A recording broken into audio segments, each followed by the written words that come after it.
সামাজিক মাধ্যম ইমোতে পরিচয় প্রতিবেশী কিশোরের সাথে। সে সুযোগকে কাজে লাগিয়ে রাতে বাড়িতে ঢুকে যৌন নির্যাতন করে কিশোরীকে।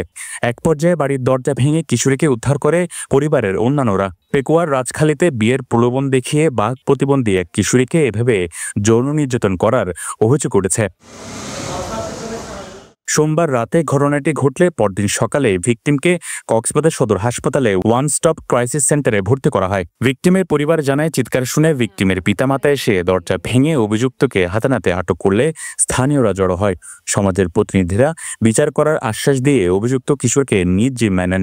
বাইরে সাইডে মানে দরজা লক মানে কি নাইমার আব্বুরও হইতে মানে দরজা লক এটা হন্ডুকে তো এর হয়তো একটা হন্ডু ভিবা আইয়া আইজ হাইতে নয় এটা হন্ডুকে তারপরে আমরা দুপুর দুপুর করতে মানে দরজা নাই আমাদের ইয়ার পরে মানে দরজা ভাঙি এর গলি মানে আর মাইয়ার মানে কি এদিকে এই সমস্যা সর্দার হাত দেখি মানে কি বাপ চাচা যখন আসছে মানে আর মানে কি আর হালাবেন এখন সিদ্ধান্ত করে দিন।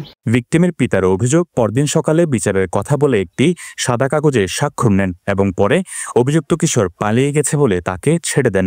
সর্দার কথা দিয়ে সর্দার হতে মানে বিচার করে দিন তাদের নাকি আদিন না যাই না মানে করবে অত স্বাক্ষর করে স্বাক্ষর করে রাতে যখন আবার গিয়ে দাঁড়িয়ে বিচার করে নিয়ে দিয়ে পর রাতে আবার গিয়ে রাতে বাদে ফেন করবি ফেন করতে আমি আমার নলে বেশি মাটির উদ্ধার করে দিন উদ্ধার লিখে দিন নাই। এই ঘটনায় পেকুয়া থানায় মামলা করে ভিকটিমের পরিবার। ঘটনার সাথে জড়িত কিশোরকে আইনের আওতায় এনে দৃষ্টান্তমূলক শাস্তির দাবি জানান এলাকাবাসী। এই ঘটনা আনোর মানে আরিফর একটা সুষ্ঠু নদী বিচার কান চাই তার তিনও মাইফ আছে তিনও বুবা এই তিনও মাইফের ভিতরে লাতিয়া শিবিদির দর্শন করে যদি না রাউনি ইয়ান কঠিন ভাবে শাস্তি চাই বুবা মাইফ দর্শন করে যদি শুননি ইয়ানার আর কঠিন বিচার চাই। এই বিষয়ে আইনি ব্যবস্থা নেওয়া হচ্ছে বলে জানান পেকুয়া থানার ওসি মোহাম্মদ সিরাজুল মুস্তাফা।